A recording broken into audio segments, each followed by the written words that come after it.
creemos que mola mucho estar cerca de los fans, de los seguidores. No tiene nada que ver verlo en casa o en un estudio que verlo rodeado de gente que apoya a Heretics. ¿Qué tal, chavales? ¿Cómo estáis? Yo muy bien, porque hoy es el primer partido de Heretics en la LEC. Un poquito de ruido, ¿no, gente? ¡Por favor! Estamos en el Hub, como veis, es un espacio, pues está aquí en Madrid, podréis venir a más partidos, hoy no, que ya está lleno. Tenemos el co-streaming oficial para la LEC. Aquí sí tenemos al equipazo. Llega para atrás, a ver, ojito la ulti que va a ser buena. Vale, ¡Qué buena! ¡Qué buena! Dale, bien. Si hasta un golpe, se va a poder esmicarlo y se lo ha quedado Malran. Llega el ultimate también por parte de Azir. Está pegando como quiere. ¡Vamos! Esto es una aliada, ganamos esto, creo, ¿eh? Esto es una aliada. ¡Qué buena! ¡Vamos!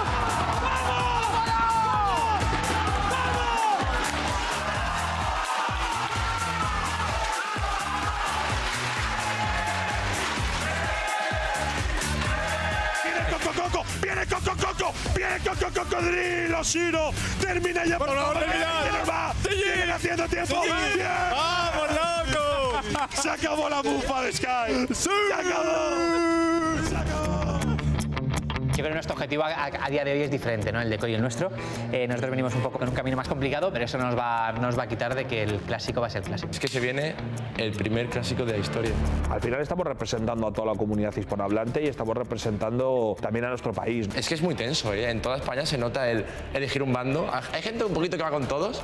Y es espectacular, cuando anunciaron el co-streaming, había rivalidad, ya son esos links. Actualmente el roster es el vigente campeón, obviamente es un roster muy fuerte, pero en un mejor de uno no te puedes fiar. Al final, cuando llegas a la máxima competición europea, cada partido es una trampa.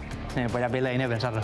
Yo sinceramente creo que a nivel europeo siempre lo actual ha sido siempre un G2 Fnatic. Yo sinceramente creo que el hype, la rivalidad que hay entre Koi y Heretics es el triple que un G2 literal, Fnatic. literal. La gente en España ya lo sabe, se ha notado en la Superliga y ahora la gente en Europa van a ver lo que es una rivalidad.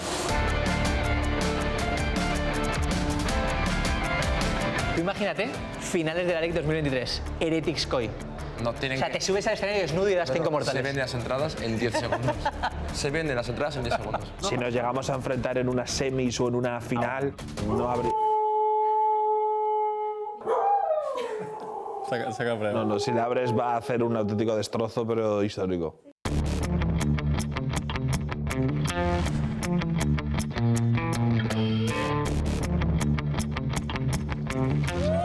Absolutely love seeing rivalries like this develop in the LEC. Shout out to Heretics and Koi coming in, new faces, but obviously storied names in terms of their presence in the Spanish scene. Of course, if you enjoyed that video, you can watch the full episode at youtube.com/LEC.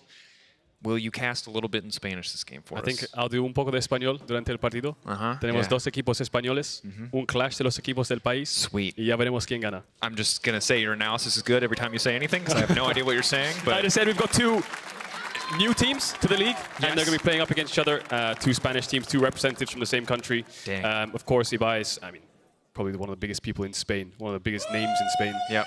Is a massive giant behind the organization, and on the side of Heretics, you've got people like Greg F who are pushing the brand itself, and a lot of kind of veteran players as well. Yankos, Evie on the side of Heretics. And I feel like the squad of Koi all the way back from 2019 when Rogue joined the league. Players like Larson coming up through school who have now been in the league for 2 to 3 years. They're also going into their veteran era of League of Legends in the LEC. Absolutely, and obviously on the side of Koi, you can't help but raise expectations for this roster and for this organization, not just because of their new partnership, not just because they are Koi now, but because of their success in summer.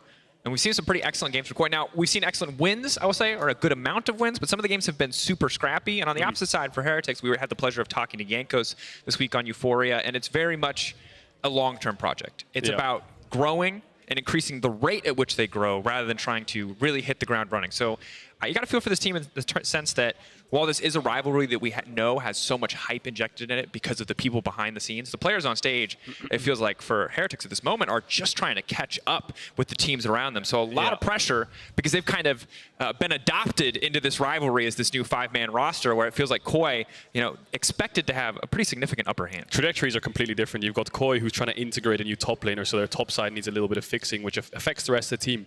Whereas on the side of Heretics, I think their top side is pretty solidified. Evie's been having good solo kills. His lane phase has been been pretty solid. Jankos has been finding plays. The bot lane has been struggling, and they're up against one of the best bot lanes in Europe right now. Comp and Trimby are just unstoppable. Trimby and Comp have so many champions that they can play, and we saw last year how much damage they could do for the Rogue lineup in 2022. It was all about playing around mid-bot side. Malrang has kept his playstyle of ult. I don't think we need to go down the Malrang level 2 gank avenue again, but we'll see it here, and we'll see how Jankos puts up with it.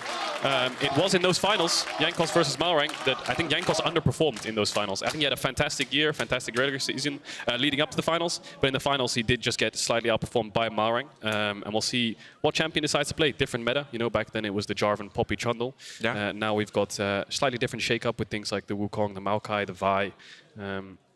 But yeah, Malrang always finds his way. Well, and also it's just going to be interesting to see what the priority is in draft, because you have to feel like Jankos and Malrang are two guys who aren't people who need draft priority. They're guys who've played for so long and who have who know what they like to do, that you can ban Malrang out, but he'll always find something, or he'll always go back to Jarvan, right? And for Jankos, he's played for so long that there's always that flexibility. Bot lane is the big question as we come into picks and bans. How much priority are Koi going to give to their bot lane? We saw in the games last week a lot of times willing to let them go down to the last picks in pick and ban, putting them on weird stuff like the Ashe Ezreal, which, while it did work out for them, was definitely not a conventional bot lane. Definitely wasn't it. You want to get them on something with push. Bot lane is literally all about the push. We've seen so many AD carries being played in support now as well, just to get that push level 1, keep them under their tower. Seems like prio is everything.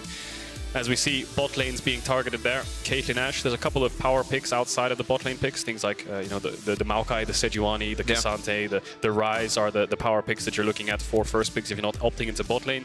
But yeah, it's all about bot lane in this game right now. So we'll see what Koi decide to give over. Normally they ideally would like to trade, but in most cases you can't. So they might prioritize something on the top side for Malrang Shigenda and drop bot lane a little bit.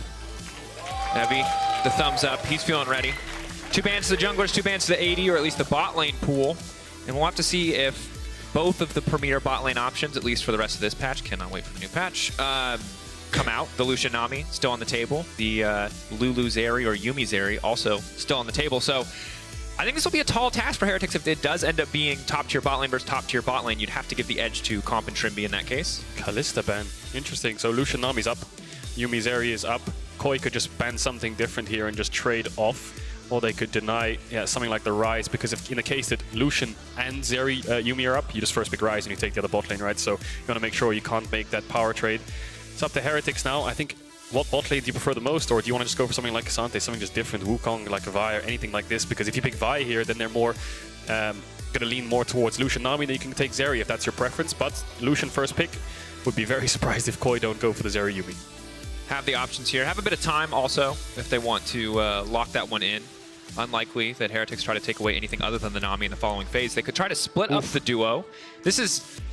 We've heard Ezreal Nami, or we saw Ezreal Nami was okay. This is it. This is why the LCK and LPL teams first pick Nami. Because if you take away Nami, they can't go Draven Nami into Lucian. But if they take Lucian, you can pick Draven Nami. But they're not going to do either. Oh, I love it for it. Okay, yeah, well played.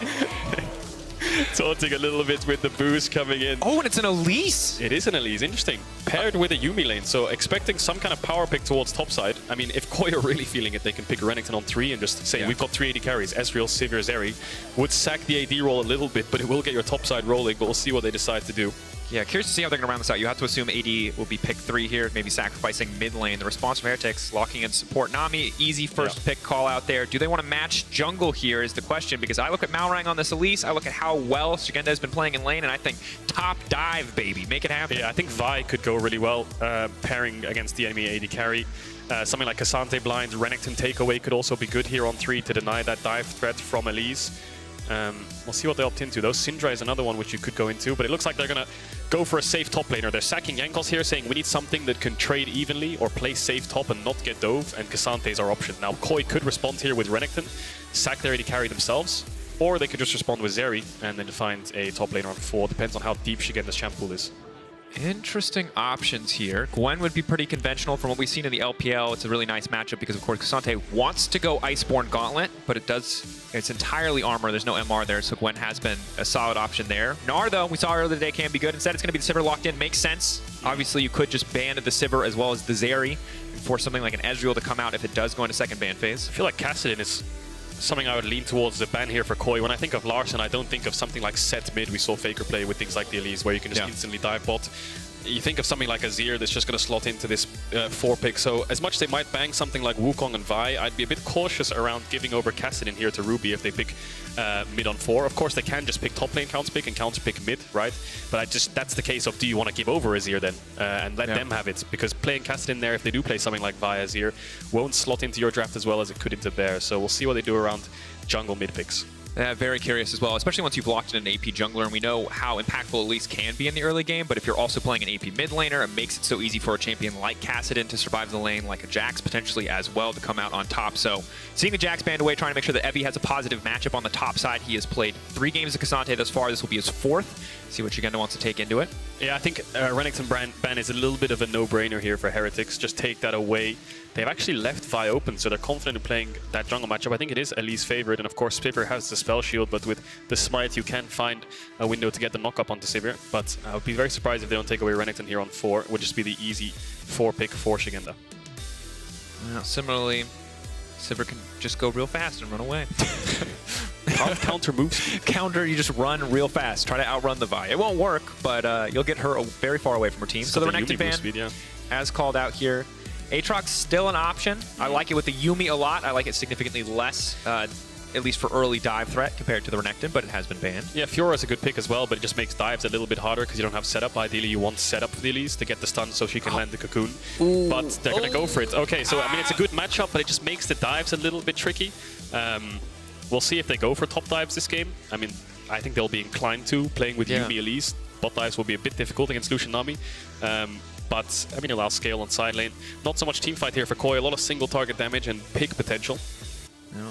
See what the option is here now for Heretics as they round out the rest of their composition. We need a jungler as well as a mid laner. You locked in this phase. Yeah, Azir, no-brainer, easy takeaway. That's why I was a bit worried for Koi. You could pick a 0 on 4 there and ban Kassadin instead of Viego. Would be a nicer draft in terms of scaling, and then they can just pick up, I mean, anything really. Jankos can just pick something like Vi. There's no real threats. Jarvan can even work with Azir into Sivir if you really want it because of how short range she is. Yeah, I think the struggle with Vi is you've got Elise who can get out of your ultimate, you've got Sivir who can spell shoot, and you've got the parry as well. So debating what the option is here. Graves would be more of a carry potential. Less setup for your team. He was thinking about Jarvan Graves there perhaps. They're going to go for the Graves. Now, what's your mid pick? Cassiopeia into Azir, a bit horrendous to play, I must say, because of the range difference. And Kassadin, the Kassadins I've seen in the LEC so far, I haven't liked them whatsoever. So I think something like a Kali would be better because they don't have any point and click lockdown. I actually like this. I like this. If they're actually, I mean, we're not supposed to talk about the hover overs, but I can't help but get lost in the theory crafting here. What is the option actually? Oh, it's Larson, okay. Okay, this is the one thing that I hate though, is it's like you picked Elise in the jungle, and there is no other setup CC anywhere on your team unless someone just wants to stand still for you in a gravity field. So Malrang, as always, has his work cut out for him. Maybe we'll see some explosive early ganks, but this is not the easy setup of Renekton Elise. This is not the easy setup of having some other form of hard CC, Nautilus Elise. Set Elise in mids. Like, this Elise doesn't really have any setup to work with, let's be honest. There's no CC. What are you going to rely on? A Victor W, a Yuumi root, a Fiora riposte, right? So it's on Malrang to play this game alone. I think Heretics' comp overall more well-rounded in terms of meta-orientated. Very good team fight, really easy to execute, pretty solid lanes, good scaling. Koi have very good scaling as well, just it becomes really complicated, like you said, in setting up and helping their jungler who, I mean, Elise doesn't really fall off in terms of like scaling. I mean, she'll always be useful if she doesn't fall behind because she can do a lot of bursts, she can land Cocoon. I think enemy champs have to commit into her, so it's not the end of the world. But this Graves pick for Jankos wants to clear, wants to get ahead, wants to farm up. Jankos on a carry, we'll see how he does in terms of making sure his team can keep stable lane phases. It is going to be a difficult task. Eyes on Malrang in the early game to see if he can make that impact, get some of his laners ahead. Shigenda so far in the league has been having explosive lane phases, but Evie finding solo kills every game, undeniable, and how consistent he has been as well. Excited for the top lane as well as the jungle matchup. Of course, important to take note, Malrang, last time he played Elise was LCK 2020 Spring Promotion. He's 5'10" on the pick all time, so let's hope the LEC performance is better. Let's get into game for Game 3.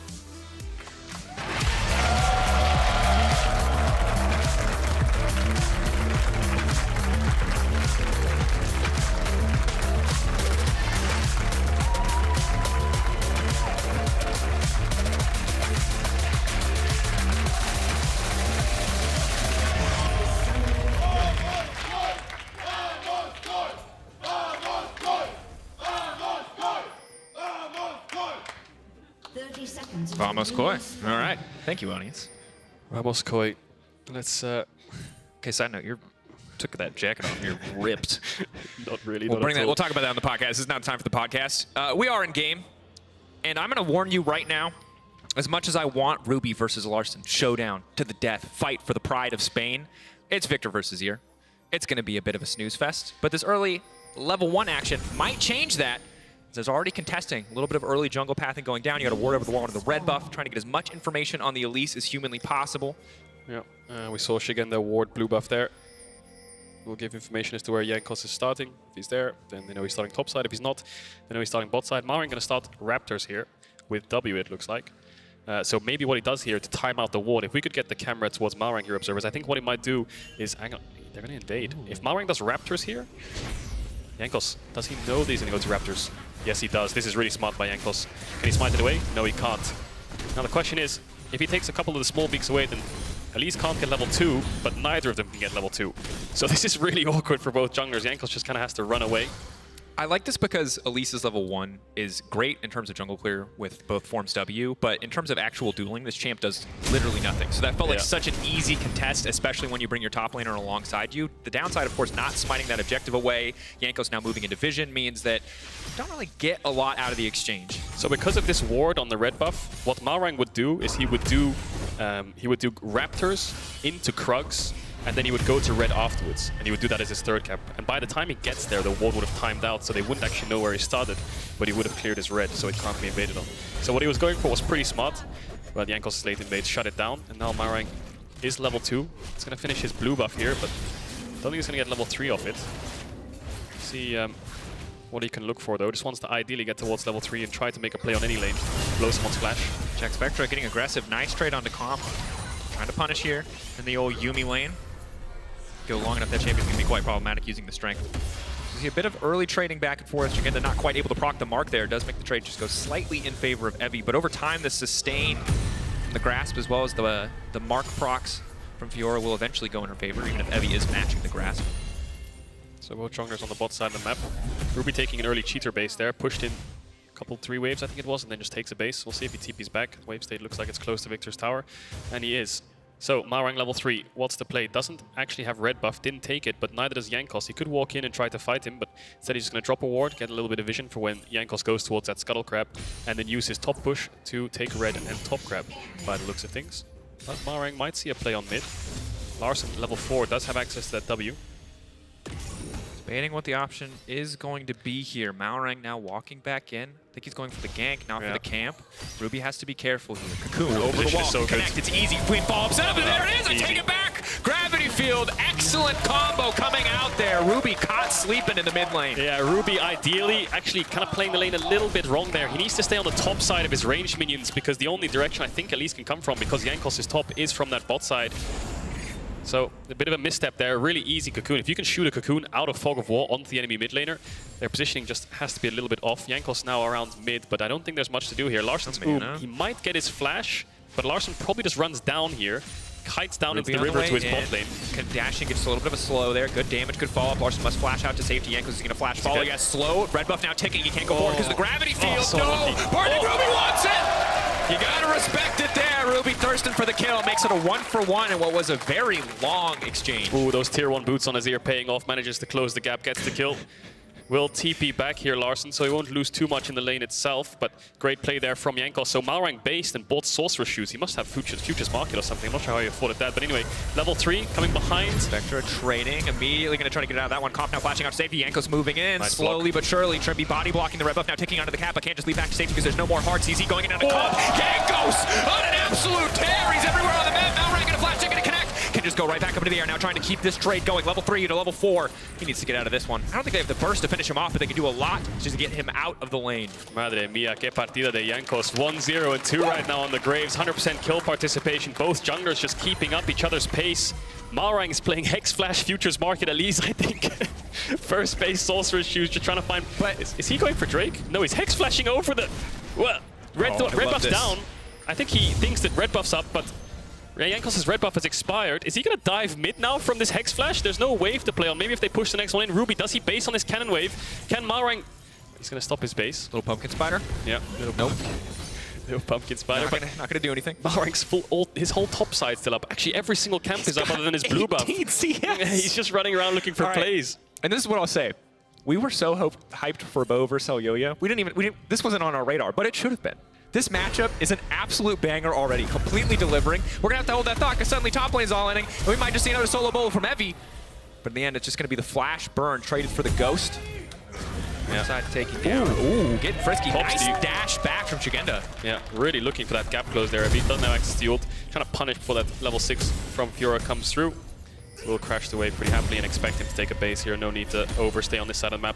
At least his top camp stood up. Malrang's red buff is still up. He hasn't based. He just did Gromp, and now he's behind his bot lane. Is he looking for another play? Jankos, all the meanwhile, just farming camps. There's a ward on the Tribush. How long has Malrang been in this bot side river? I feel like every single time the camera pans to him, he's around this area. Sees Jankos on the ward. Jankos level 5 now. Malrang only halfway to level 4. He could Hex Flash Cocoon. Is that the tech here? Ruby? It is the tech! The Hex Flash Cocoon! Oh, I thought he was going to go for it. He pays rent here. He must, dude. That's why he's spending so much time. This is his home. This is his home. Living in the spot side river. But the double pink setup from Heretics is pretty good. I'll just bring up the minimap here. There's a pink here and a pink around here that's actually denying a lot of the plays. One of them just got taken by Koi, so that's good. But now he's going for the dragon. Big confidence, obviously, has the spiders to tank for him. Should be pretty easy. Might take a long time, however, as they're getting frisky on the bottom side. Spell Shield mitigating some of the initial burst here, and Comp just doing what he can to clear the wave as Jankos walks in, trying to get priority here, but it's forced Malrang to step away from the Drake. So I think what Jankos is doing here is he's saying, enemy team has Elise, my bot lane is low, they need to base. I'm going to push out bots because all my top camps are up, and I don't want to waste more time down here. So now that his bot lane's got a wave out, they can base, run back to lane, but Comp might try to stop those bases. That'll put a spanner in the works. Stops Jankos, but he doesn't manage to stop Jack Spectra. Looks like they'll lose one wave for that, but they don't lose the dragon. Malrang's finally going to base here.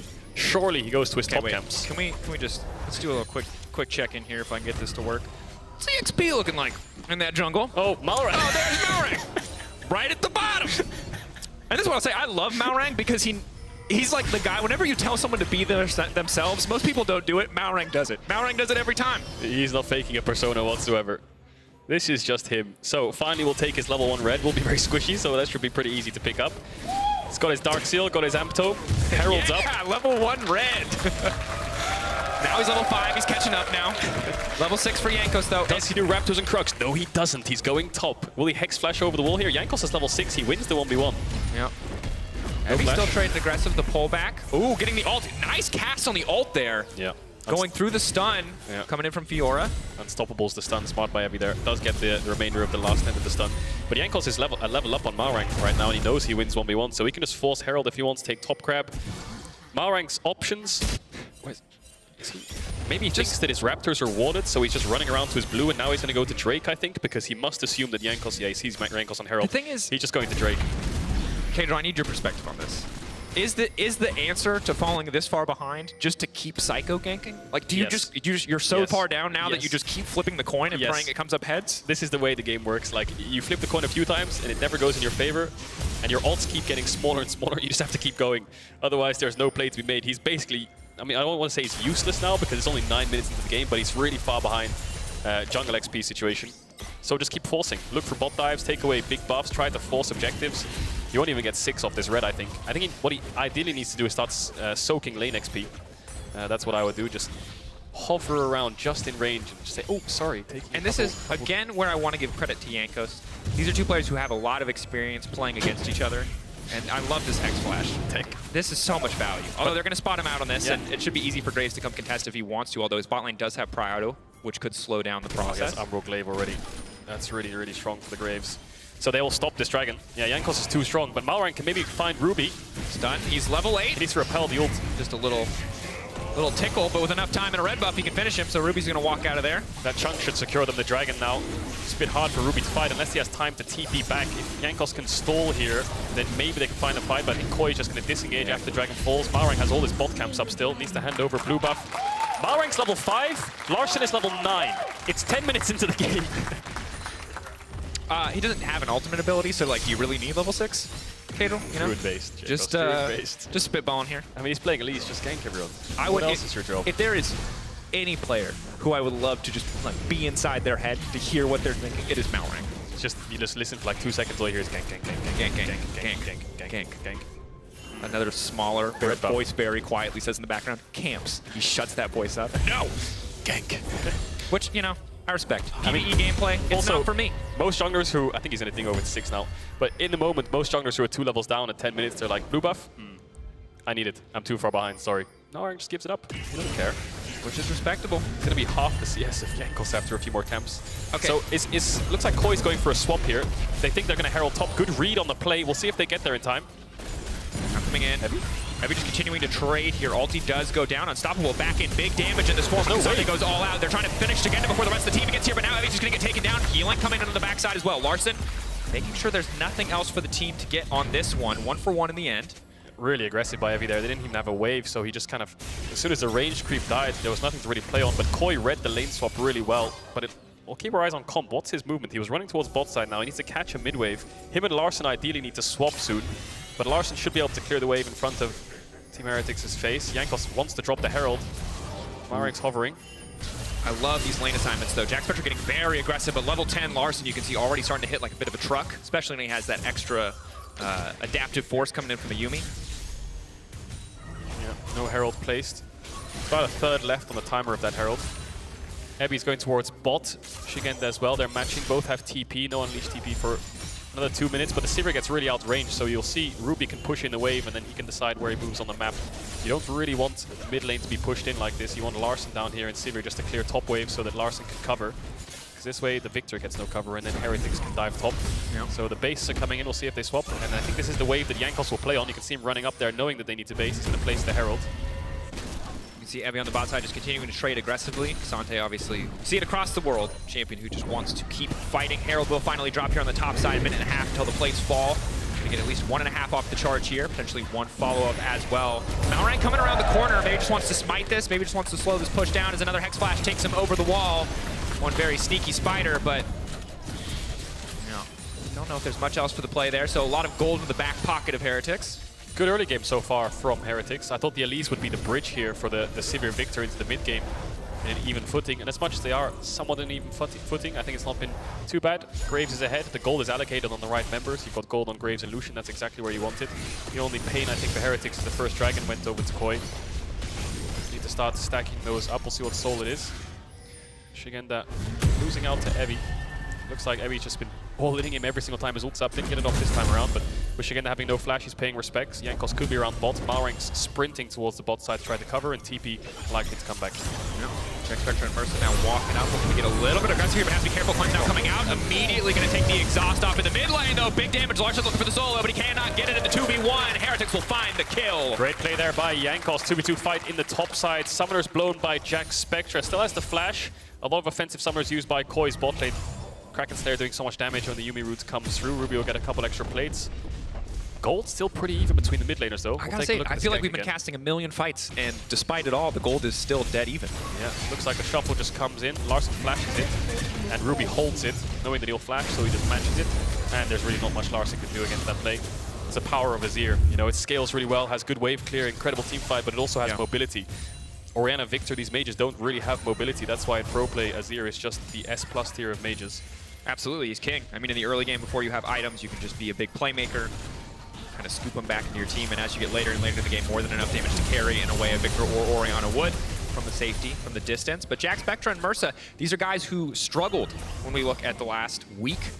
But so far in this game, they've been doing a little bit better, and this was one of the big points of weakness we talked about when we looked at Heretics. What they needed to focus on was individual performances around the bottom side, and Jack Spectre in this game looking a lot better off, partially because of those donated kills, but definitely a bit more showing this time. Yeah, really good damage numbers as well. I wonder if that's because he's been playing a lot of Varus or some kind of poke champion, but nevertheless, yeah, great game by him so far. Been provided a lot of kills by Jankos, who's I think been the MVP so far, 100% KP, been matching the Elise on almost every single play or outpacing him. 1,000 gold up. Herald spawning now, that'll be a great objective for either side. When you're playing double mage in a competitive game, second Herald is really good for cracking open mid tower, of course, so you know, just gives you that little bit of extra prio into sides. Looks like Koi will start it up. Heretics can trade for the dragon. And I think they know that they're on that objective. They saw the Sivir push in top and move down towards the top side river. Shigenda gonna spot this one out, but won't be under any threat here. In the long run, the Drake might pay off for more. We'll see what Rift we're going to get here, but the ability to crack open a mid lane tower in this Mage v Mage matchup is huge, especially as the tower plates are now down for the second Herald. So see how they opt to utilize that. Maybe for now they're just going to use the top side and funnel more gold into the back pocket of Comp, the Silver late game. Going to be frustrating for this team to deal with if they can't immediately shut her down. Top tower will fall. No response on the bot side just yet from Heretics. Bit difficult to dive the Fiora. No info on Malrang. Larsen TP coming back up soon. No punish for this push. There's a ward behind them. Ruby has TP, but they don't want to commit to it because Jack Spectre wasn't close enough. 2 wards behind them, actually. There. They could have been punished if Jack Spectre was a little bit closer with culling up. And with the tower dropping down, gold now dead even. Shifting back over 200 as the wave is caught here by Jack Spectre, but neck and neck. Really the only big difference anywhere is in the jungle. It is for Jankos. He was in the early game the one to get things going, but the mid game is the big question here. We've seen for a lot of these rosters who've had less time playing together or maybe have less veteran voices on the team that the mid game is where it falls apart. You know, even think back to our first game today. Astralis hitting the ground running, Kave super fed, but in the mid game, looking lost, struggling on the map, and have to hope that we can see more from Heretics here in this mid game because, boy, enough seasoned veterans that the late game, if it comes to shot calling, you have to favor their expertise. Yeah, mid game is all about the Lucian Nami. I think this game they need to get Jack Spectre and Mersa in mid and start dashing forwards onto the Sivir, forcing her back, controlling the river, matching the Herald with that push. Malrang's coming down here. He can Herald this bot tower to just get rid of it so that Shigenda can push the tier 2. That'll relieve a lot of mid pressure, or he can save it for mid. Jankos behind Ebby right now. Malrang looks like it'll turn into some kind of 3v3 as Mersa's heading down. Jack Spectre is heading down. Looking to 5-man counter any play from Koi, but there's no real objective here other than this bot tier 1. They don't really have a wave to play on either, so Larsen can push out top for free. I think Heretics need to start spreading themselves out. Are they going to get really aggressive here? Now it's hard for Shigenda on his own to just hold, but with only 3 caster creeps there, unless they get another wave, and it is coming. They are going to push for it, so they're going to 4-man lane for this. I think Malrang could just run mid and pop Herald here, but Azir is just clearing the wave. It's really awkward map state now for Koi. No play to be made, and there's 3 or 4 players just hitting your tower. It's just going to keep this going. Yeah, and Ebby can be in time for top wave, so actually a good play by Heretics. Doubted it for a second, but Malrang actually not able to find anything in response. No counter option, and this is, again, the power of these wave clear champions mid as they shut down so many plays, and thus Ruby really overextends here, but with the control ward in the brush, there's no angle for Malrang to get in there. Scuttle Crab should fall down. Jankos knows he's been spotted by the ward, hoping to catch out Jack Spectre. Jack Spectre, he does have the cleanse up and available. Will cleanse, but a little bit late on that one. Big damage. A lot of burst from this Night Harvester release in the mid game. Maybe they're thinking about popping a Herald now that Larsen can group up. Ebby's the one who has to push out top. Need to use it soon. And it looks like he's been hovering around mid for so long that I'd be surprised if it goes anywhere else. Shigenda can move down as well, but he has another bot wave to push out. Jack Spectre still low, hasn't base. Malrang in a bit of a dangerous spot though. Caught out, good stun, now gonna go down, they're trying to burst through. Jankos trying to shut him down. Wave coming over on the backside. Malrang will go right back down. Big damage coming in for Jankos, healing up as well. Malrang now running. Ooh, Trempy body blocking what he can, but Comp there off to the side. He's got no more mana, but he might have enough health. Jankos taken down. Jankos shut down. TP coming in, and Koi taking the fight. Mistakes from both junglers, I think, in that fight. Malrang didn't need to repel onto the Azir so that he could get pushed into the team. Had to flash, then Jankos flashing forward, thinking he has the damage to finish off the kill. Ends up in a kill for Koi. Bot tier 1 falls. Herald still in Malrang's inventory. No other objectives go down. A lot of ultimates used there onto Malrang, allowed for Larsen to walk up, Comp to walk up. No real fear. Flash is still up. So we'll look at this one again. I think it's Malrang is initially caught, does a nice little burst damage to Jankos, but then he repels the Navi ult. I think he can just come back down where he landed here, but he chooses to go on top of Jankos, which allows Ruby to push him, so that then he has to flash. But then it's Jankos who gets baited by this blade, thinking he has the damage. Trippy blocks the auto, and now stuck between a rock and a hard place. Over eager there. And before that play started, the gold was about 1.5, 1.8k in favor of Heretics, and now you can see with this charging in, won't quite finish the tower, but the gold now less than 1,000 apart between these two teams. So Heretics throwing away a lot of their advantage, getting over-aggressive onto Malrang. Very close game from both of these teams, Spanish representatives, Team Heretics and Koi. Both the co-streamers will be at home very nervous. Not sure which way this game is going. It's very even. Mid tier 1 on the siege here for Heretics. Wave is thinned out. Victor and Sivir, Azir, such good wave clear on both sides. Very hard to siege, but Shigenda is the point of pressure. Ebby's trying to group to force fights. Shigenda's never going to group to force fights. That's going to be 600 gold to the Fiora. And Drake spawning in 10, so if they overcommit to a play here onto Shigenda, they might lose Dragon 2. He might have to TP out, seeing that vision come through. There's Jack Spectre trying to get some mid push. And it looks like they won't collapse on Shigenda. He knows that now. He'll keep pushing. Keep pushing. Evie gonna match what he can, but the tier 2 already down. There's not a lot for him here to do other than catch the wave. No TP for Shigenda, but there is a TP up and available for Evie, so does mean the Kojak's going to back away from the second Drake. They're not really forced to fight for this one. Yeah. But this is a game, Pedro, where I feel like we're probably just going to be going late here. No team has a great enough advantage in the mid game that I think you need a Baron. You need a bigger buff, you need a bigger objective, or 5-0 kind of team fight if you want to make a big enough impact. But Evie potentially going to get caught out here. Trying to stop Shigenda's base, try to burn a little bit of their tempo. Will be fine, and they'll get mid tier 1. So small crack open here for Heretics as they're the first team to take a mid tower. That'll allow the Lucian to step up really far and collapse on these side waves. That'll hurt Shigenda the most this game. But I think you're right, Drake. I think this is going to go towards the late game. There's no real huge skirmish heavy champions on either side. You know, things like the Wukong, Akali, Sylas, No. There's no real huge, just insane pick makers or side lane threats. You're up against the tank as the Fiora. And I think the it's big mage struggle mid. is, it's mage v mage mid. We've got a Sivir on one team, which means that even if Heretics find a small advantage... This is the LCK, baby. I mean, we're going late. We're going 4 or 5 item late game Sivir. And it's not my favorite way to see a game unfold, but I think it is something that Heretics are probably going to struggle with. These are difficult games to play out, because if you're not super decisive in pulling the trigger and executing fights, Sivir is so good at punching with that ultimate. If you miss position, she can chase you down so easily. Unless one team gets bored and decides to flip Nash. Ooh, the EU Classic. Yeah. Guys, should we just go Baron? If you ever get bored, audience, you can just chant "Start Nash," and I think it'll happen. I don't know if they can hear you. I think by the 25-minute mark, it might actually happen. But without any audience, sometimes teams will do it on their own for no apparent reason. So I imagine with the audience encouragement. Was it in Worlds 2015 when the crowd started chanting something like "Stop fighting" or something? Start a fight, something like that. I remember It was a hearing slow World Championship, if I remember correctly. Yeah. So interesting lane assignment here. Jack Spectra getting frisky. Poling now coming out. Shigenda has to be careful. If he parries, he's probably dead. Meanwhile, Yango's now getting caught out again, using his ultimate to make it out to safety. That Sivir ult down as well. They could force Nash here, Koi, if they want. It's a tough call to go for, though. He is tickled by the Elise, but very little else. Because their turn is just really bad. That's the problem with Koi's comp. Their Nash is quick, but their turn is terrible. The only thing is they have, I guess, is maybe a Sivir running at them with a Yuumi ult, and maybe that's the way they can follow up with Victor damage. Both of these teams are really bad at engaging. Like, almost atrocious. When I look at Yuumi and I go, yeah, Yuumi strapped to the back of a sped-up champion with Sivir, if that's your engage, it's not great. Well, that's their engage. That's not great. The Graves is I mean, are we going to look at Evie to engage on 3-4 people? We don't have be Ruby. traditional hard engage. We're looking at Ruby for a scoop in a game where he has to be a control mage. Oh, Shigenda face checking Evie here. He's got Malrang behind him. One on a ward. Merce on the way. Evie unconcerned. Soldiers of Evie. Fans of Evie. The audience in the Twitch chat. Los soldados de Evie. Yep. Sword spam in the Twitch chat of Heretics. The soldiers of Evie with the thumbs up emoji. So yeah, quiet game. Dragons in 2 minutes. This is one of those games where it's like, you know, you're playing so much scaling. Someone says, oh, can we collapse bot? And you're like, I have Collector in base. If you're like, oh, I have BS Sword in base. But I mean, can we wait for my 4th item? Yeah, that's exactly what happens. Yeah. You know what happens? It just happens with one different player each minute. It's like, well, we can collapse. No, I need to side them. No, I need to side them.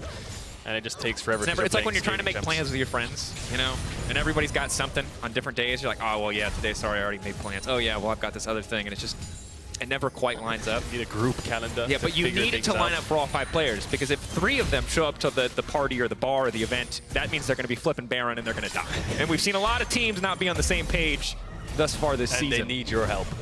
They need your Stop a base. Oh, Jack Spectra, that's... Jack Spectra, that is way aggressive. He does have the cleanse to get out of this one. Youngsters is getting frisky, trying to take down Comp. There's a TP on the backside. Evie trying to find his way in. Evie leaping forward, wants to burn down Comp. Comp getting cold now. The tank getting brought back and taken down. Will always... Oh, goodbye to the Yuumi. Trimby, such a hero. Saved Comp. If Comp died there, Trimby would die as well. Evie's not done. Evie? He sees them winning in the brush. Larson going to be in trouble now. Evie's such a squishy boy, but it might not matter. Trying to shred through them. Heretics have found their window of opportunity. If they can take this fight, they can take the Baron. Ruby now going in. That's the engage. They're getting everything. Koi, former champions, brought low by the new roster of Heretics on this one. Malrang cut down. Shigenda running for his life. This might just be the Baron for Heretics. One fight happens in mid, and the game explodes. Looks like Heretics will pick up the Baron. Dragons in 30 seconds. We'll see if they can base and get there in time. Nice little hero play by Trimby. But yeah, Koi have no turn. The second they start running away, there's no re-engage to come through. No response from them. Ruby actually not helping out on this Baron. I think he needs to come towards it quickly. There's TP on Larson in 10. Shigenda's back with the Yuumi strapped to him. Comps here. It's a 3v5, but they're so low HP, they might try to stop the bases. Get it now, run. They've got to run the smoke screen to buy them a bit more space. Comp, no ulti. Ulti around the corner, though. Just a few more seconds left. You'll have that cooldown up. Yuumi's ultimate up and available. Jack Spectre needs to run. He's got no cleanse this time around. Parry goes in, but the stun will not. Jack Spectre taken down. Big shutdown. One back going to get stopped. One going to make it through. Can Jankos get out? Koi just trying to play cleanup as much as they can. Ooh, Fishing with the ultimate. It looked a little funny, but he was just Fishing, trying to find Jankos. Will stop him from backing. And else Jankos can instantly solo kill Larson. This is looking pretty dire. He's going to try to leap back out to safety. Ruby now trying to run away as well. Okay. So multiple Barons getting taken off here. At least 2 going to get knocked down. Shigenda's still pushing for more, though. Knocked back by Heavy. Oh, Trippy! That was not the time to demount. And instantly, Heavy, Ruby, Maori in the back line. They're getting nothing but Heavy's just slaughtering everyone. Look at him go! Clutch! He's on Master of the LJL, Master of the LEC. You cannot give this man Cassante a triple for Ruby. Heretics get the ace. Ebby is a monster. Single-handedly wins the fight for his team. All of them on his back at a numbers disadvantage. The second Koi think they can find a pick, Ebby slams the door in their face. And I think they're going to get these towers. They're going to get a tier 3. They're going to get Dragon. They're going to get everything. And we were ready to just wait for the late game. Heretics not having it on this one. Going to break open the base. See what else they can grab. But now 6K gold lead. 3.6 Red Bull Baron power play. They are dominating. They are, and Jankos was talking on Euphoria about how this week he's got such a tough schedule up against the top teams, but a win already in the first day up against Koi is magnificent for their top 8 secure. Would be magnificent, but that's the thing. We have to remember that they have to stay focused. They have to keep their eyes on the prize. Comps around the corner from 3 items. Well, this feels like the win, but they're not there yet. So this is the mid fight. Jack Spectre dashes in, Comp trying to kite here. Jankos ult flashed away from Comp's just trying to run for his life. Nice flash culling here from Jack Spectre. Also dashes. Trimby jumps off there to save his AD carry. If he didn't do that, he would have died as well. He would have died as well. Oh, no. But it's the chase. Koi just disrespecting. Ebby just running at them in a straight line and not stopping. And Koi have no response. They have no CC. They have nothing to stop him in his tracks. Jankos, Ruby, Ebby, all of them just running at Koi. All of them trying to base. Disrespect. They fall, and then it's the re-engage from Koi on the Baron. Ebby leading the charge in the first fight, and then in the second one as well. We see what happens here is the bases come through, and it's the TP back from both the solo laners that solidifies this turn. Shigenda initially gets Jack Spectra. They look for Jankos, but he buys so much time and kites into the solo laners so well that they can push Koi back once again. And this one just keeps going. Obviously, in the end, it shifts a little bit. Jankos will get taken down here, but overcommitting. The story of over-aggression, really the Achilles heel of Koi in 2 instances across 2 minutes. And not just 1 thumbs up, but 2. Yeah, elation on the side of Heretics. They know they need this win. Not only for the standings, but the battle between the Spanish organizations. Heretics have the lead. 5K roughly in the gold. We'll get this top tier 2, so it should amount to that. Now they're sieging towards this top tower. Looks like they're going to stop a lot of wave clear, though. You talked about it. As much as Koi looked down, they're not out yet. Victor Sivir so much wave clear. Fiora can win out on side lane. Look at the gold between these 2 top laners. You know, Ebby's been making these insane plays, really high kill participation, a lot of kills, but because of the amount of towers that Fiora's picked up, they're actually pretty even. Collapse coming in from Ruby. Shigenda. Ooh, fist bump emo. Oh, the sweeper might see him if he doesn't run down there. Oh, you got to respect the Splinter Cell. Well played from Shigenda. He absolutely should have died there on the side lane, but gets a little tricky with his pathing and will make it out to safety. Ring around the Rosie. No. Runs away from Ebby. So the siege now will come in from Heretics onto bot tier 2. That's the last objective for them to get. It's really hard to siege inhib towers, but tier 2s have pretty easy positions to start pushing the enemy team back. But that's what they'll look for. I mean, it's so difficult if you're not ready to fully commit to the dive. Again, Sivir, Victor, you can break this tier 2, no doubt in my mind, but you are not breaking an inhib tower with both those champions up and alive. Tier 3s will be really hard. Dragon Soul in 2 minutes 30 seconds though, so I don't think Heretics are too afraid to let this game go long. Big items being picked up here. Infinity Edge for Comp, Void Staff for Larson, Death Stance for Shigenda. That sounds fun and balanced. Just a casual Mountain Soul Cassante. That sounds like something that everyone's gonna love to play against, you know? With 3 of the Mountain Dragons as well, right? So much armor and MR. Level 17 right now. Which is gonna turn into a nice bit more damage. He does Off to pop his ultimate ability. So I think they might have to TP here with Larson. This looks really awkward. I think Larson needs to... Yeah, here comes the TP. They need to defend this bot tier 3. If the base gets cracked open, it could be a disaster. They fully commit to the fight. The stun not going to connect there. Malrang off the side does catch Mersa. That's big damage. They can take the support out before the fight even starts. The heal now coming in is clutch. Yes, the flash, I think. Comp now trying to isolate Jack Spectra. It's a mess here on the bottom side, but they're going to cut through. Ruby now in trouble. Ruby getting taken out by the Victor, and will he fall in the end? Yes, he does get dropped. Huge shutdown. They want to keep this one going. Shigenda now mounted up. He's got a Yumi strapped to his back, and he's looking to fight, looking to tango. Evie stepping back. The stun will connect. The pullback does connect. Yanko's doing as much damage as he can, but they've got him on the run. Just has to keep going. Shigenda has to be careful. Playing on the edge here. Once the extra movement, once the healing. Evie now trying to turn it back. Free firing. Stun not going to connect onto anybody. It's so hard for them to overcommit. Now Shigenda gets taken out. Jack Spectra finding another kill. It's an absolute scrap. Neither side has enough hearts. He's to surely lock a single target down. The cleanse now coming in, running, ticking, burning. Jack Spectra knocked down by Larson. Baron's up in 25 seconds.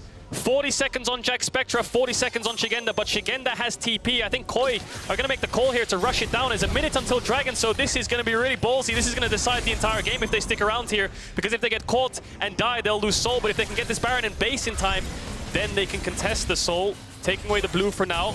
Baron just spawned, and it looks like they're going to back away. A lot of gold on comp, you have to imagine. Wants to spend that money. TP's coming in. Heretics think they're on it, so they're trying to rush here as quick as they can to try to stop it. But there's nothing to be found. Dragon in 40 seconds, refreshing wards. Small last whisper picked up for comp. And back to mid-waves we go. Larson losing his flash, Jack Spectra losing his flash. They're the key targets in these fights. Comp still has his flash up and available as well. Will be big in the fight to come. 1 second till the ultimate will be around 2. He has a last whisper to his name, which will make taking out Evie just a little bit easier. But again, it could just come down to a final fight here. If Koi are willing to commit for it, they can try to stall, they can try to buy more time if they want, but not sure how much easier it gets the later we get into this game. Ruby put up a tower. I wonder if he has passive. I'm not sure what the cooldown on it is, but that would secure a lot of mid-push for them. Looks like he's not going to do it. Can Heretics poke them out a little bit? They've got the culling, they've got the Gale Force up in a couple more seconds for Jack Spectra. Dashing forward's really complicated though, no cleanse. So it's on Ruby to chunk them out. Shigenda can't really find a way into this river.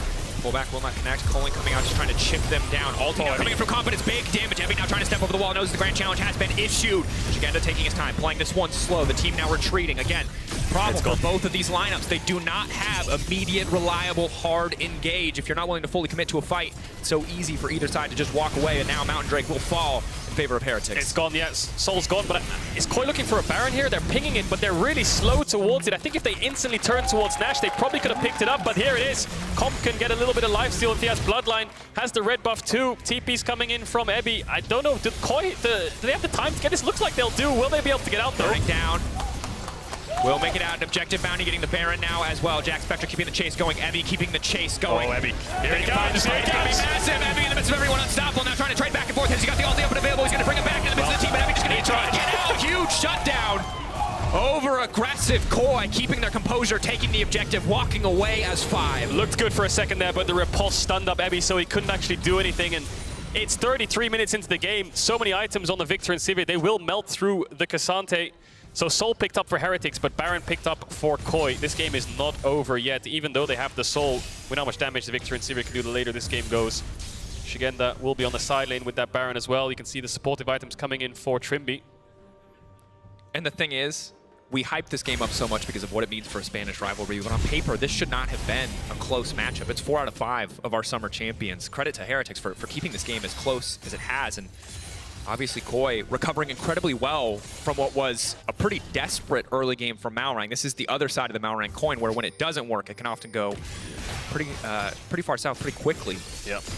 And now here's the issue, I think, is that when we get to late game, you look at 80 carries, you look at carries on the team, you look at Comp Larson versus Ruby Jack Spectra. That is a tall task for Ruby and Jack Spectra. And this is where Jack Spectra needs to step up. First week, quite weak. Lane phase was okay, but from that point onwards, it was just a massive struggle. If there's any game he needs to pull out a good performance, is this one, because Ruby's struggling a little bit. He's quite fed on this Azir, but he's behind up against Larson. He needs to get towards that Rabadon's death cap. Mid lane right now is just a Rabadon's rush. Whoever gets it first, the other team just going to instantly start sieging or looking for a fight. And then the enemy team's on the back foot. But it's Jack Spectra now who has the playmaking behind him. He has the Nami, he has the 4-item Lucian. And he's level 16. No flash on comp. Needs to look for plays, but if he dashes just a little bit too far forwards, he will die in a blink. So he needs to be very careful. And that's the thing that I hate about Victor so much whenever you're playing a short-range ADC, is it feels like he can just Q auto you in the late game, and your health bar is gone. And he just picked up a Rabidons, that's it. And Staff of Flowing Water on Trimby as well, so that'll give him extra AP. This Victor is going to tear through Heretics. Comp can just sit there and wave clear and get towards his 5th, 6th item, whatever it may be, Bloodthirst or GA, whatever he wants to build towards, but it's Larsen, level 18. He's the man who needs to carry this. He's the one who's known for playing mages in Europe, being the mage god, being ungankable, being reliable. And he is the summer champion, so we'll have to see if he can pull it off this time. Heretics now waiting for that Baron to fade. It has faded. Soul will last forever, so now they'll re-establish map control. Jack Spectre going to base, we'll see what he picks up. And then we'll start to see Heretics push forwards. Objectives, big catalyst for fights to come. Feels like we're just going to see battle lines drawn, setup traded back and forth, very much to the chess stage of the League of Legends game. Taking turns pushing out, clearing each other's vision, and the gold graph tells the entire story of this game, incredibly back and forth, and still a small advantage for Heretics in terms of gold, in terms of having the Mountain Soul, which will matter a lot in the fights to come, but someone gets Elder, someone gets the next Baron, it should just be the end of this game. Yeah, Soul doesn't really matter when it comes to Elder. Ruby still doesn't have that Rabidons. I wonder how far away he is. Midwave contest coming in. Larsen can step up. They can't really match it. They have the Soul, yes, but it's just so difficult. I think they need to buy time here. Heretics' call is actually not to push forwards whatsoever. It's just to wait. Wait for this Azir to get that item. All the farms going to him. Jack Spectre's giving it up. He's taking all the jungle camps. And then once those breakthroughs come, we'll see the battle lines drawn at Elder. And it'll come down to a 5v5. All of this early game, all of these small plays, misplays, hero plays will just come down to one singular fight. And that's the crazy thing is, yeah, you got some clips from your montage if you found a couple good plays in the early game, but if you don't get the win, it doesn't really matter in the end. So no matter what happened with Malrang in the early game, no matter how much Jankos was able to do, as you highlighted, Kadriel, it doesn't mean anything if they cannot find the win. Maybe hope for games to come, but not another win on the board in a league right now that is so close when you look at the teams fighting to make it to top 8. Fnatic losing to BDS, difficult, and the race is only getting tighter as more and more teams find wins. It is indeed. I wonder how much pressure the Fiora will put on before this dragon spawns. 1 minute 30, and how many times have we seen Elder Dragons turn into base racers, turn into game-ending plays, not from a team fight, but from a backdoor. Larsen has TP as well. Fiora should win out, and Ebby's being really cautious to leave this top side. He wants to group with his team ideally. There's the Rabidons for Ruby. So now Heretics really confident step forwards. Yep. This is when they'll start to match Koi on mid-waves. But yeah, how much pressure can Shigenda put? How far can he push this Fiora almost 40 minutes into the game towards towers? Can he just ignore the Cassante and look for the towers? We will find out.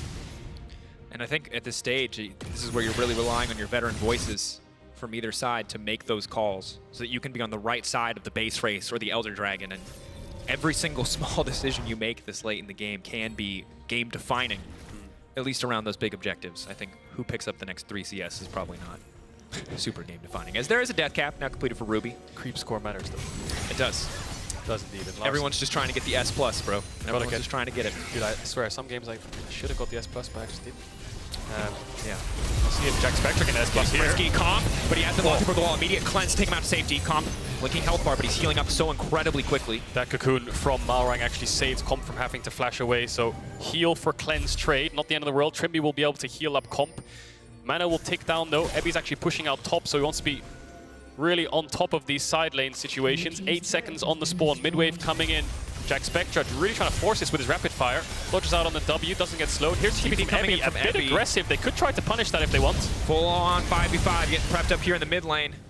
Access to the river though, total control for Heretics. They're gonna start it. Heretics. Jankos is soloing it, and Ruby is going to zone them away. Jack Spectre's hitting it too. Koi needs to get in here. They need to base check. This control mage is so hard. Ebby buying as much space as he can. When Elder starts to come through, it's going to be devastating, but they turn off the objective. They set their sights on the fight instead. It's a massive tidal wave. Crimby now taking down Ebby for now.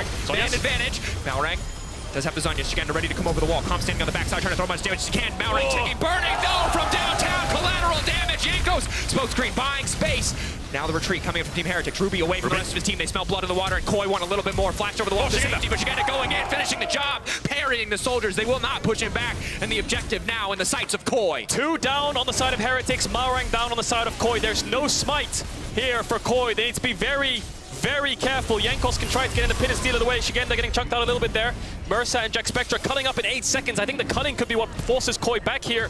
They don't want to tank it up. Shigenda wants to base and TP, but they want to keep the Drake alive. They don't want it to reset, but they don't have a jungler. They need to be really careful here. Jankos can just take it.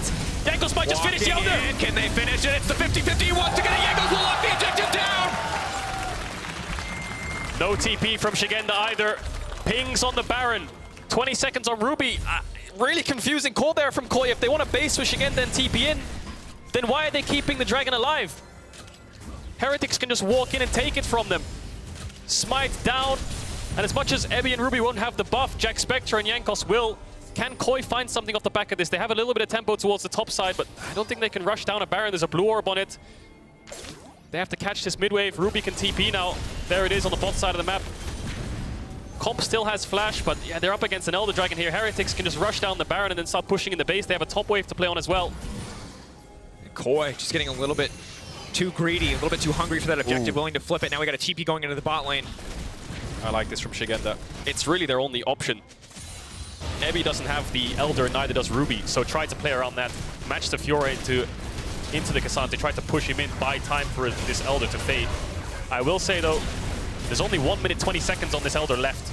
So if they base here, I think they're not going to have any waves to play on. So they just need to run it down mid right now. They have a minute's worth of time to force a play, force Koi back, crack open at least 2 inhibitors, or just straight up end the game. But the problem they have is Ebby doesn't have TP. He's based and ran towards bot, so if they walk up here, it's a 4v5. Even with Elder, can be dangerous. They don't have a top wave.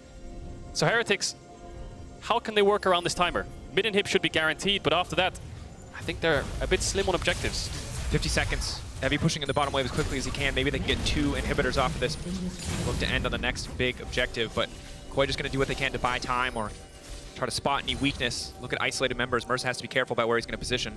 Is Ruby looking for a play? Just dash over and just dive. They have 40 seconds to work with. If they can end the game in those 40 seconds, fantastic. They need to force. They need to just force. They have a bot wave, actually. 30 seconds on a bot wave. They'll have about 2 or 3 waves to play on. It'll be hard to clear that one out. Koi know better than to stick around. They're not going to contest this one.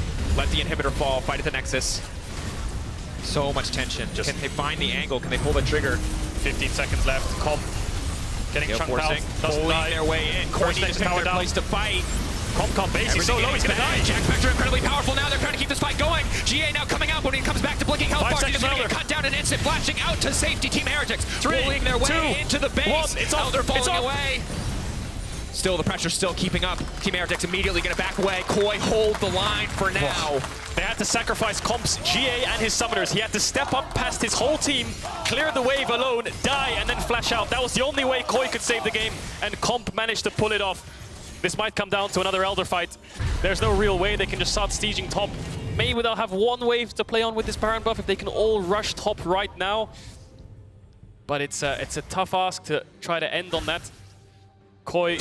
Ooh, but you got 1 blinking low tower defending that Nexus. Yeah, that's true. Ruby's TP is close, Evy's TP is close. You've got wards in the base, at least 1 control ward. I'm not sure if you can TP the other one. I'm not sure if that's a zombie ward or not, but this has been an incredibly tense back and forth game. You can see mostly about the 80 carries and control mages. Here it comes though. 45 seconds. Everything's about a timer here. First the Elder, now the Baron. And they've stacked up a pretty big top wave. If we could see that top wave, observers, I think Ebby's keeping it buffed up. This is going to be a double cannon siege. If they can stop this wave, they can hold on to the next Elder. Otherwise, Heretics, if they can crack open this third inhib, that's basically the nail in the coffin. That's game. Koi fighting for their life here. Look at Jankos though, he's going to pressure the Nexus. Jankos can end the game actually. Look at Jankos go! Splitting their attention. Jankos walking in, he's just going to try to break this one. Malrine cannot match this, but he has to try to land a stun. Smoke's great top coming out. They're going to break top inhib. They're splitting Koi beautifully. There's nowhere they can go. There's no correct fight. Shigenda trying to 1v1 versus Jankos. Jankos are keeping it busy. Meanwhile, the team is going forward. Jack Spectre locked up. Jack Spectre stunned. The Victor might just finish him. No! He's still alive. But Ruby coming in, scooping up the last remaining hopes of Koi and throwing them into the grave. That is it. Team Heretics going to leave them 6 feet under. Shigenda taken down. Team Heretics taking the win. Triple para Ruby. Que partidazo de Heretics. They managed to pull off the win. Ebby had some huge standout moments. Jankos, insane early game. Jack Spectra playing with confidence. And it all came together for them in this game. 44 minutes, 39 seconds. Small windows to play on. And they managed to pull it off with those buffs.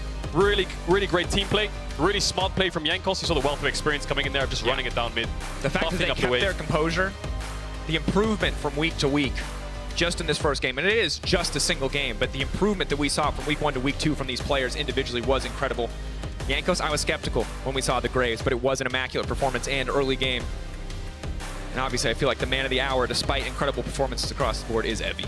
Oh, yeah. Heroic in that mid lane exchange to give Heretics the massive advantage that they ultimately were able to bring and find the win. It wasn't just once, it was twice, you know? Runs it down mid, gets them kills, gets them Baron. Koi have a turn, Koi can look for kills to get the Baron buffs off. Evie returns, runs it straight into their face again, looking like some kind of rugby or American football player, just running them down and getting all the kills. You're playing League of Legends, he's playing rugby. He's just running at your backline. He's playing Charge Simulator. He's sacking your quarterback, man, and there's just nothing you can do about it.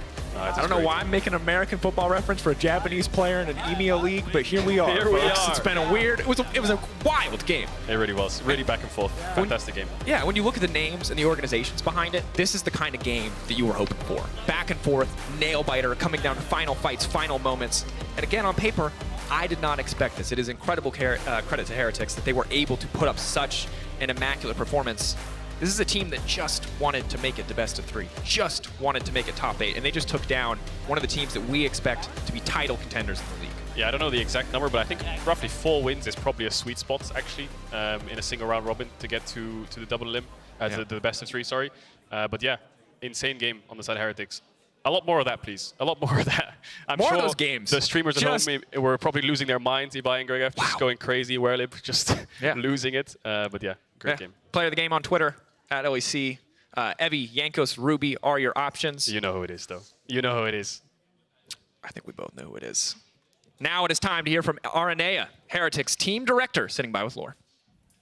Thank you, guys. And Arnai, thank you so much for joining me. I think it's been ages since we had you pretty long within time. this world. How long has it been? I believe it's like 2 years, something. Oh, I was on wow. Mad Lions and I came here as an analyst a couple of times. Well, amazing welcoming you again with Thank you Team so much. Heretics this time. I need to ask, because you guys had interesting games so far. When I think of the one last week against SK Gaming and also today, tell me about the experience as a team director to watch the games like this backstage. Let's literally forget about the SK game and the portals. All Let's right. just forget about that. Go for next games. I think I'm pretty happy with the team. I think we have a bunch of great personalities. You guys can see that on social media. You guys can see that how they interact, how they behave and everything. It's a great team. It's a great atmosphere. And I'm really in love with all of them. Okay. It's also true that we have a couple of rookie people. Yeah. Even someone like Mercer, who's not a real rookie because he played last year on Misfits. He's still not the most veteran player. Okay. And then we have 2 players like our Evie and Jankos, who are like the grandpas of the dads of the team, like a backbone there and helping them, which is great. But we still need some time because some of the players are still not really confident in the States. But when I see them playing scrims, they are great. They are great players, great persons. I love all of them. Would you say that you're happy with the team's results so far and what we've been able to see on stage from them? I mean, I will say that this 2 days ago, we had a Koi versus Heretics on Superliga, which we won. Today, we had another Koi versus Heretics, which won again. So I'm definitely happy to be the Spanish king so far. Are we building this as the new Clásico in the LEC or in League of Legends at all? Yeah, I mean, the Classic comes from Spain, from Madrid and Barcelona. Now we have it here.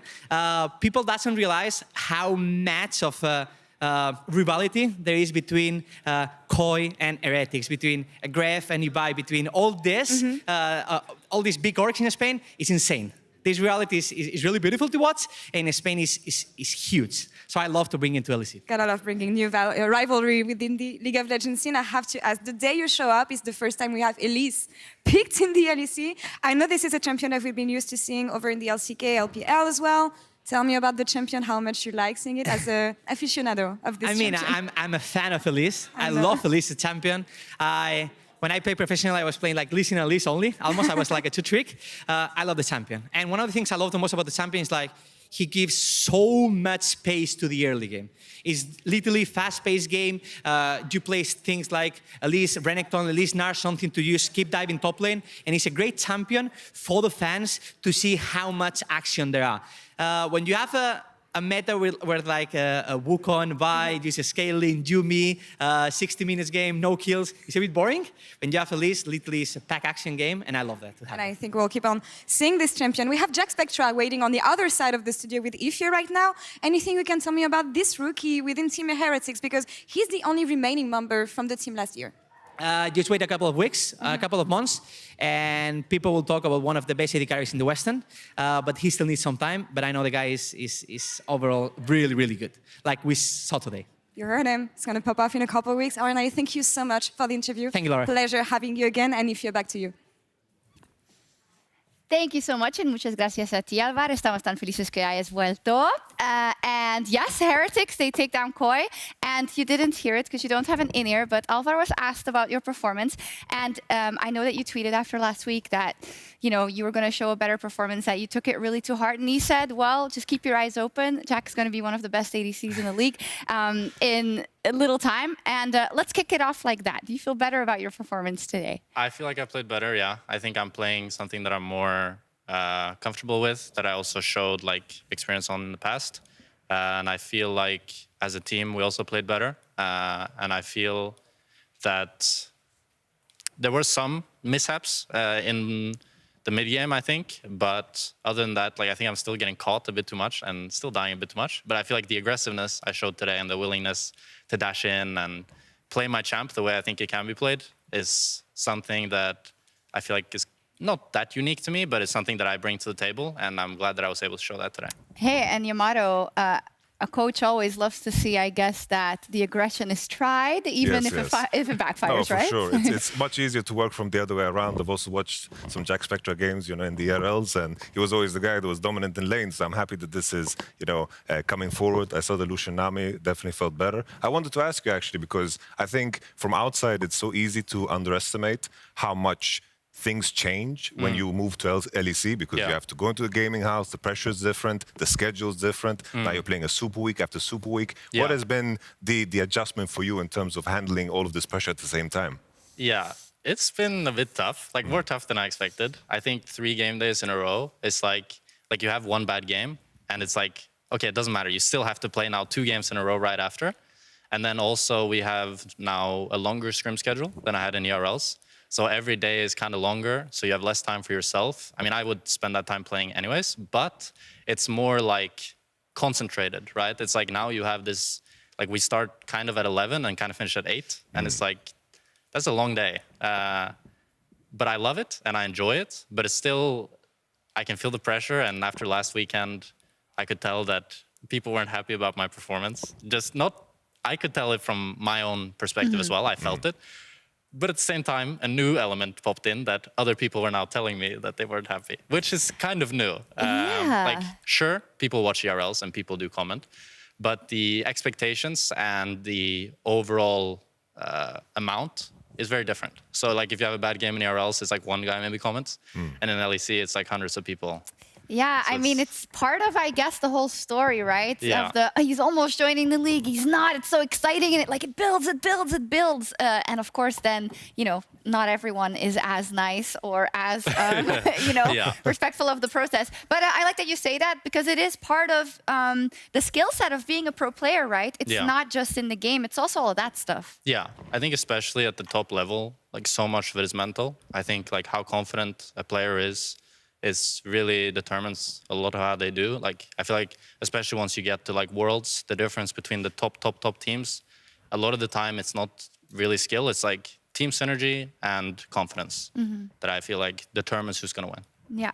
I can agree with you. Of course, it is very important. You guys were talking amongst yourselves about the game, and you came in and you said this was much harder by the end than it should have been. So, do you want to recap what you were talking about? Yeah, on my end, what I noticed was that you guys were always grouping around mid and kind of struggling to branch that out into the side lane. I think eventually there was moments where Koi kind of ran out of patience and they were flashing forward with Yumi ult, and then it kind of worked out. But I saw that there was an issue with just being 5 people on mid, and then Fiora was pushing, and then managing that and being in fog of war was definitely something that was missing. How did you feel when you had to go run bot with Lucian Nami to push out the Fiora? Yeah, I mean, it felt pretty awkward. It felt like the whole game we weren't really pressuring Fiora enough. Like, I just see her permanently push, and it's like, if we're always getting mid-prio and we're stronger, then I don't think this should be happening. And I think part of it is like a little bit of language barrier where like Ebby is calling us to go on Fiora, but he's not necessarily calling us to go for Fiora. He just means like he wants us to fog in this way. Yes. And like, we just think, oh, he wants us to go for Fiora, but we can't, it's too far. And then,